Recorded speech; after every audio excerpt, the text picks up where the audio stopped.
Delhi liquor కేసులో MLC కవిత bail పిటిషన్లపైన Delhi హైకోర్టులో ఇవాళ విచారణ జరగనుంది. కవిత బెయిల్ పిటిషన్ పైన సీబీఐ రిప్లై ఇవ్వనుంది. గత శనివారం జరిగిన విచారణ సందర్భంగా కవిత బెయిల్ పిటిషన్ పైన ఇవాళ సమాధానం ఇచ్చే ప్రయత్నం చేస్తామని సీబీఐ తరపు న్యాయవాది కోర్టుకు తెలిపారు.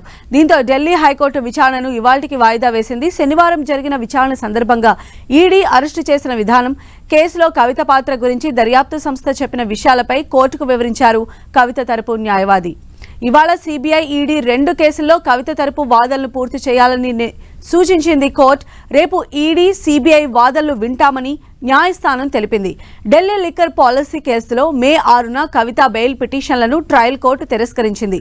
దీంతో ట్రయల్ కోర్టు ఇచ్చిన తీర్పును ఢిల్లీ హైకోర్టులో సవాల్ చేశారు.